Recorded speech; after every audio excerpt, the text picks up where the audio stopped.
Hey, this is Mike from Absolute Comfort and Son Heating and Cooling. We're in York, Pennsylvania. We service the York, Lancaster, and Hanover area for all your HVAC needs as far as residential replacement, maintenance, and repair. We're open 24/7, and we change lives 1 degree at a time. That's what we're here to do.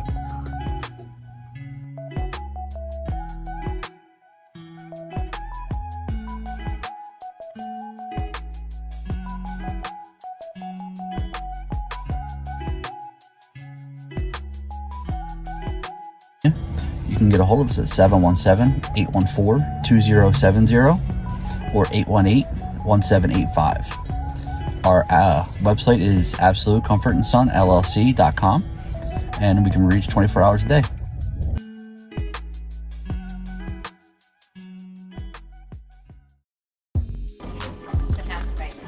What's going on, y'all? Welcome to another episode of the Road to Results podcast. I'm Rye. That's Ray. That's Ray. I'm Rye. Either way, you slice that pie. And as you can see, we have two, not just one, but two very special guests in person here in Williamsburg, New York. I was about to say North Carolina, but I meant Brooklyn. That's what I meant, Brooklyn. We are live, and to my right, your left, I have the one and only Katie Davis, aka the Literacy Lady, live and direct from Lansing, Michigan. Oh, it's not Lansing, Michigan. Close enough. Grand Ledge, Michigan. Very close. What part of Michigan? Yeah, Grand Ledge. Grand Ledge, Michigan, Lansing, Michigan. And then to Ray's left, your right. Geography is not something that Rye typically, it's not something we study. We say the road to results, but wherever your destination is, that's your destination. So we don't really focus too much on specifics on geography. However, to my left, as one of my sisters and my favorite family members in the mastermind. So for those of you that are actually watching this, love y'all too, but you're not here, so you don't get to be a favorite. Facts. It's my sister, Naomi Belony, wife, mom, Yes. financial Literacy. expert, Yes. Come on. just a beautiful person. Come on. So, I got a thank quote. you for being here. It was actually a surprise that she's going to join us. We found out last night, so it was a pleasant surprise to know that you were here. Slightly part of my heart was missing that Shad wasn't going to be here. Shad. So Shad, when you watch this, bro, I'm Miss you, sure bro. you're going to have some FOMO on this, but hey, that's your fault, not ours. So yeah. For the people that don't know. Yes, for the people If who you don't know, well, then you need to get in our community. Oh, Okay. look at this guy. Okay, but look yes, at this guy. We love y'all. Katie is saying if you don't know, that's her husband. So welcome to the Art to Our podcast. Glad to be here. My pleasure. It's so good to see you all. So good to be with you all in person in my hometown, Brooklyn, New York. Bro, talk about it. Talk about it. Yeah. How far did you go from here? How far did I go from? Where do I live now? I No, live now in from Jersey. here. Oh, from here? I lived about half an hour away from here. I grew up about half an hour away from here in Crown Heights and Canarsie area of Brooklyn. Yeah. So it's good to be in my stomping grounds. I love it. Yeah, Love it. so Yes. speaking of stomping grounds, we are here in Brooklyn, and I'm actually going to let Katie let everyone know what are we doing here in Brooklyn, and how did all of this work out? What are we doing in Brooklyn? We are here for the Playbook Program. So school days with ET, Access EDU. If you're not familiar with the Playbook Program, you can find more information about it online, playbookprogram.com. But our goal with that is to increase literacy and leadership skills in low-income communities and communities across the U.S. And that's what we're doing. We got to work with students today, a group of about 35 young women, and then we get to work with their families tonight. And yeah, this is my amazing team with me. I'm so happy today that I got to bring along, and we did some good pairing of some emotional intelligence and self-awareness teaching, and talking about reading and literacy and the importance of that and how it all works together to create leadership and opportunity. Beautiful. Could you just let our audience know, because again, you may or may not know Katie through our ETA community, but can you just share with our viewers, like, Literacy Lady, what is it? How did it start? Just some of the origin stories of that, kind of your background, just to let the people know a little bit more about yourself.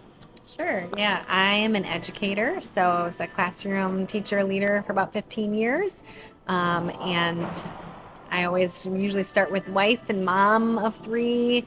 And busy chasing dreams and chasing kids at the same time is what I say I I'm love usually that. doing. So, yeah, I as a teacher, I was sharing with these guys last night. I did some summer work. As if there are teachers watching, lots of teachers are spending their summers working another job and trying to keep serving in different ways and doing some summer camps and things across the community, and realized I thought it may be more beneficial for my family, but also something that I would be passionate about in creating my own summer camps. And so I actually did it alongside a dear friend who has now decided to stay home full time with her babies. So yeah, so that's kind of how it started. We created a summer camp called the Literacy Camp. So you can see the whole kind of origin story of that at literacycamp.com. But this will be summer number 10 of the Literacy wow. Camp. So all kinds of other things. I love to serve parents and families and teachers, a lot of training around literacy for families and staff. But that's kind of how it started, really, was with that. Yeah. And how many years in education were you? What grades did you teach? Yeah, I am a reading specialist. So my master's is in curriculum and instruction and an emphasis on literacy and language. So I say that only to say I have a K-12 degree, which is just a little unique. And so I taught a lot of time at K-1-2. So the little babies I love. And then I made the jump from second grade to high school and decided I loved high schoolers just as much. I think you said it was 15 years? Total, yes. Yes. So yeah, worked with high schoolers on increasing literacy skills and dropout prevention and how we increase our engagement and become better readers. And The part that I'm always gonna hit on is where you said chasing dreams and chasing babies. Yeah. Chasing dreams. No, it's because we'll talk. And, it's not always. A lot of times people feel like they have to choose this or that, versus, and think what you said today was the powerful piece as far as it's this and that. It's like I can do both. So whether single parents, and I know a lot of times we say single moms, but I am running solo as a dad. If you just understand, like when she says literacy, like understanding the more you read, the more that you're aware of, the more opportunities that are there, that you realize that, okay, the more I understand, the more that I read, the more that's available. You said something about reading just 6 minutes more a day. It creates the opportunity for you to do this and that. I can chase my kids around. I can, hey, I'm coming here. The part of this too, we'll get to it real quick in the community, but the importance of understanding if I just read a bit more, if I expose myself to an experience and the knowledge that someone else has put out there for me to have, I can do this and that. Like, do you think that's one of the reasons why you have so much passion towards literacy and kids exposing themselves to, say, the written word in whatever format that whether it's in school, outside of school? Do you think that's one of the reasons why you have such a love for it? Yeah, I mean, I don't know if that's why it started, but I, as a teacher, like, I just love to see the light bulb go off for kids. And at some point, I just decided that I loved seeing the light bulbs go off around reading. Yeah. And at the young level, first graders, like when they really become readers, it's magical. And then I loved working with high schoolers because honestly, most of the high schoolers I worked with did not like to read. They would tell me, like, this is not my jam.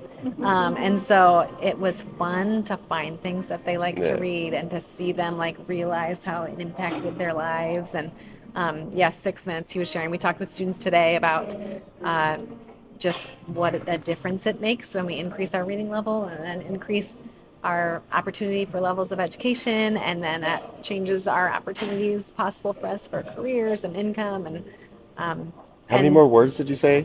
That introduces yeah, so I to? always tell students if they read just 6 minutes more a day, it will significantly increase their reading skills and comprehension. So that's research. I didn't make that up. And then, 20 minutes a day exposes them to almost 2 million more words a year. So when we increase our vocabulary, it changes our comprehension, our critical thinking skills, the way we communicate. And then when you talked today to students about, like, what was it, 85% of financial success. 85% of financial success is attributed to emotional intelligence, while 15% was only attributed to technical skills. Okay. Right. So yeah, it was crazy, and I loved it when you were saying just the attainable piece. And I think all the students were like, "How many could you do 6 minutes a day?"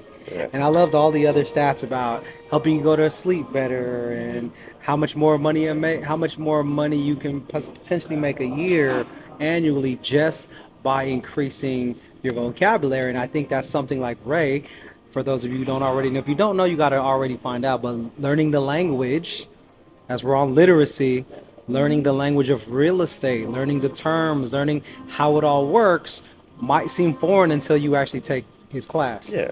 And then, like you said, word by word, little by little, it actually shows how it can be profitable in the long run. Yeah. So I love that. Yeah, and then we don't have because we got to go back to work this evening, work with the parents. But I just wanted to, so we got my sister Naomi here, Come on, and let's go. she's in the financial department. But a part of this that I want you to understand is like all of us are here doing our own thing in this world, but we're all brought here because of the community that we're in. That's right. And you've got emotional literacy. You've got the literacy lady, regardless of what area you're from. Come on. Financial literacy. Let's go. Real Come estate, on. like, and you just need to do it, whatever pain's going on in your Literacy. life, literacy. Like, so there's all those pieces, but we're all brought here because of community. And I wanted to know, so it was Yes. surprising that a sister was coming. And one, she's a financial professional. She does have a family, a husband, kids, and it took you 2 hours to get here. But still being able to do this, mom, wife, Yes. professional, and travel here to serve what turned out to be a group of young women in that Yes. capacity. And one, what was it that made you want to be here? And then two, and we were talking about it, how you became a financial professional, because it all comes down to exposure, literacy. You saw someone reading something. Yeah. So if you just, and then being back here in the area that you Yeah, grew up definitely. in. Take us So, through that. Walk us Oh, through. you asked me 3 questions, Ray. Hey, answer whatever way you want. We all doing. You grab the mic. Okay. There you go. It's yours. Okay. Take the mic. So let's see. The first one I'll answer is the one that got me into financial literacy, or just into finances. I was sharing with them that in the school I was raised in, it was just basic courses and everything like that. But then my best friend had an accounting book that she was looking at. I loved math. I just didn't know at the time what I could do with math. And then I saw her accounting book, and I was like, oh, this is interesting. So then when it came time to graduate from high school and pick a major, once I saw accounting, I said, this is where I'm going to go. And then I was just told, when first generation Haitian immigrant from Brooklyn, doesn't come from much, you tell me, if you get an accounting degree, you'll always make money. Like, there's nothing more to say. The conversation is over at that point, right? And so I've grown in my professional financial career, but in the back of my mind, I just always remember being the age of those girls that were in the room, and remembering that I didn't get anyone telling me at that age things to do. So my passion has always been for that, to always come back to that and teach them financial literacy, career readiness, or whatever it is, because if it can happen for me, it can happen for them as well. So what was the other 2 questions again? Go wherever you want to go. What's it like to be back here, to be in a room full of young women that you have the opportunity to serve? It is so wonderful. It's heartwarming. I saw myself through like all of them, like different pieces of myself through all of them. A lot of the scenarios that you guys brought up with emotional intelligence, it just took me back to being in high school, to seeing the people who didn't have emotional intelligence and who got into fights all the time, regularly. And if they had that chart with the 5, or the act, think, and The tools. if they had the tools, Yeah. then a lot of them wouldn't have gotten in as much trouble, legal trouble, life trouble, as they got into. So it really brought me back to that. So it's great. And for it to be in my hometown in Brooklyn, even better. Love Yeah, it. because Love you it. corrected. Rice said she came from Jersey, and you real quick to be like, I was raised from Brooklyn, y'all. From Brooklyn. Just real quick. And You could take the girl out of Brooklyn, but you cannot the take the Brooklyn out of the girl. girl. Do we? And you That's it. shared a bar. You shared a bar, which I believe should be one of your T-shirts. Can you share what that bar was at the very end of the workshop? And we were kind of giving last thoughts.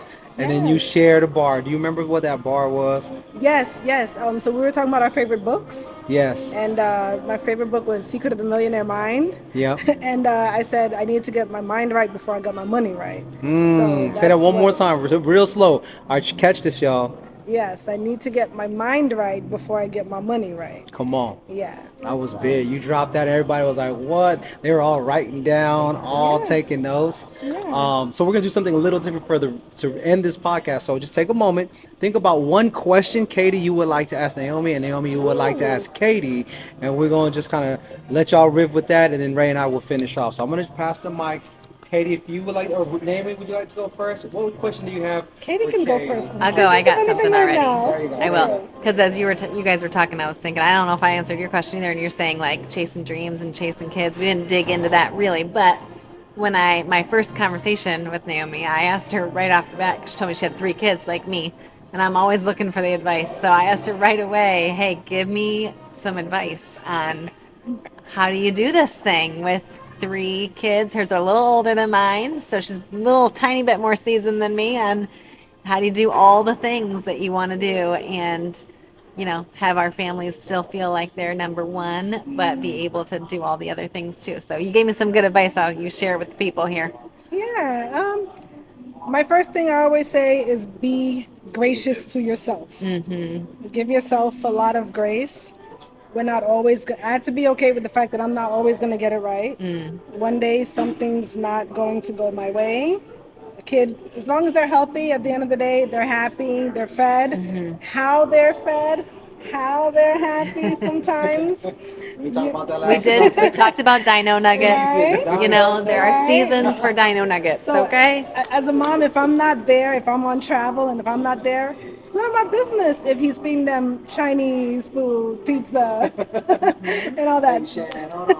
Wendy's. I believe that did happen at my house yesterday. Yes, because when we get home, they're healthy, happy, we're good. So I just say, I give myself grace. I give myself grace. That's the biggest thing. Love it. Yeah. Love it. All right, your turn.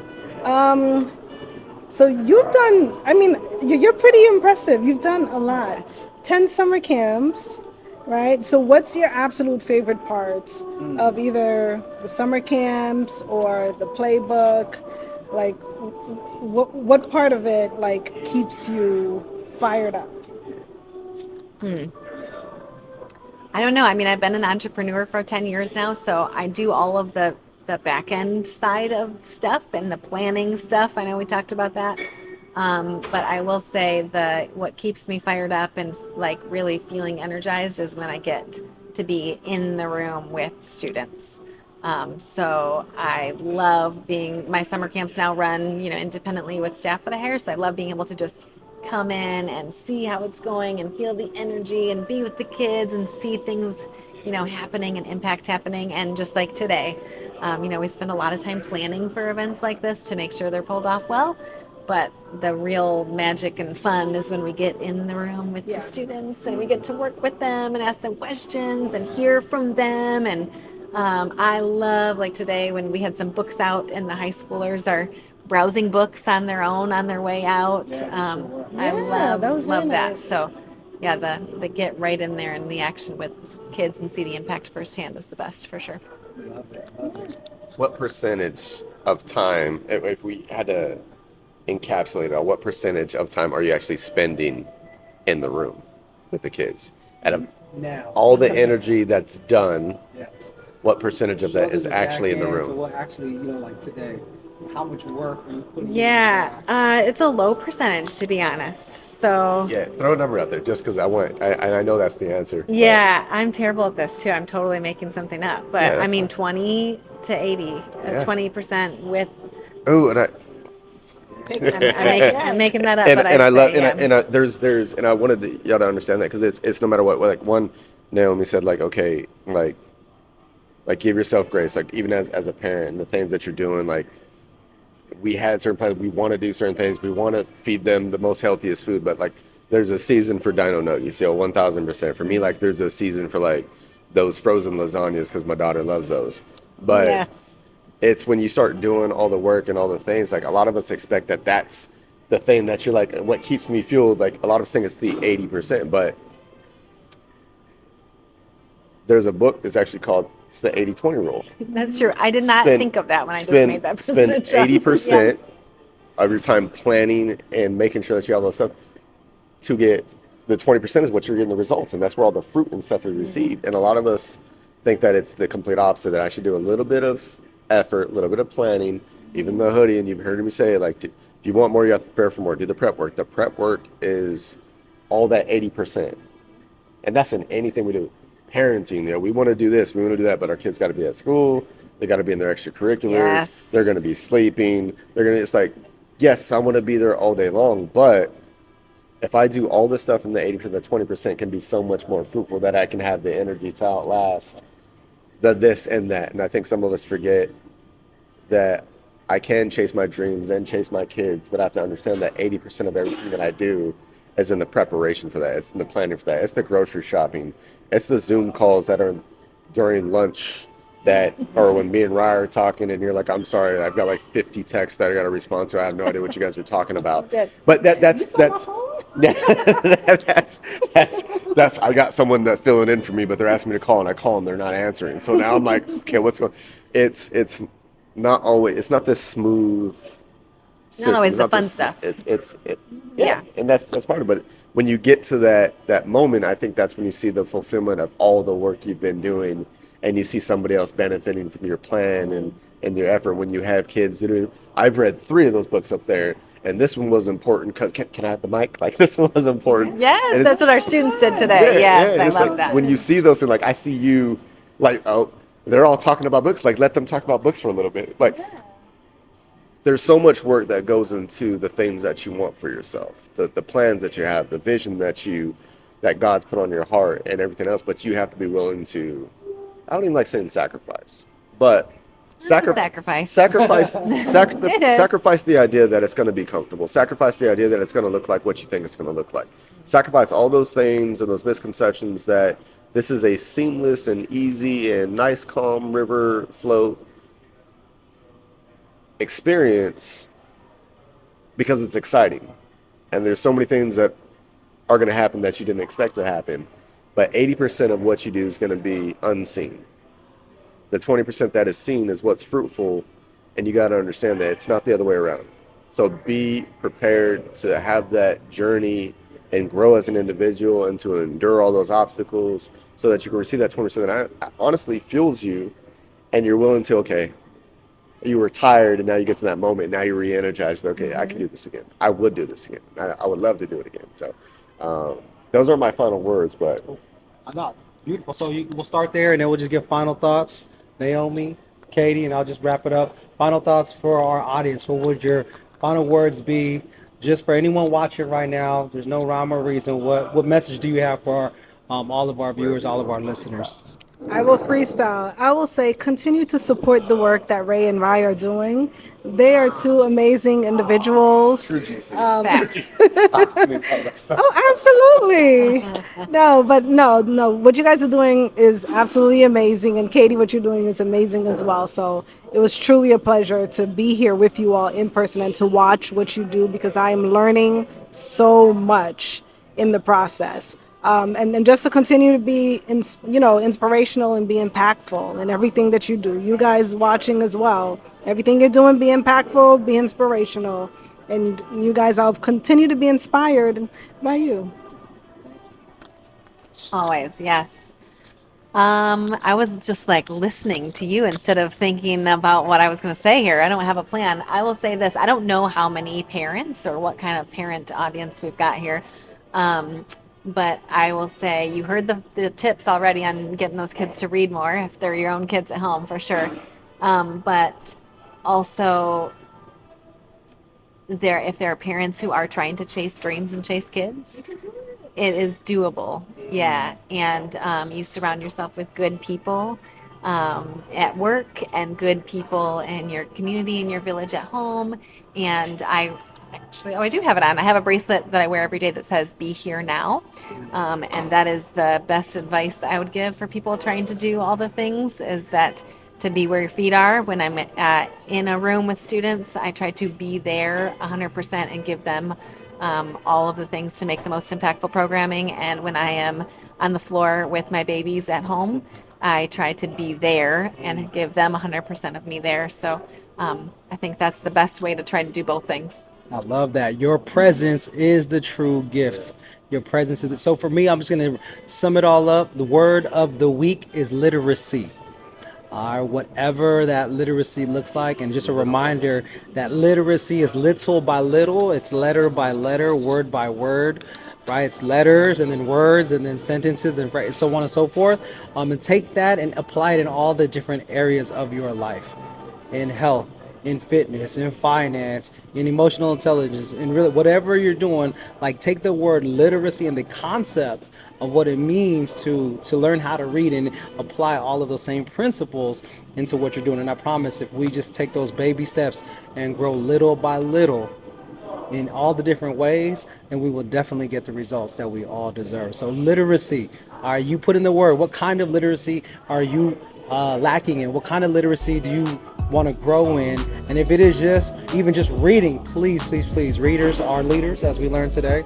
Facts. And as we always say, all right, ladies, are you ready for this? The end of the podcast. Katie's a part-time washer. Part-time watcher. She's We'll about see. to- All right, as we always say, don't just go with us. Roll with us. Oh, she had it. She had it. And we I love it. We gotta get to work. Peace.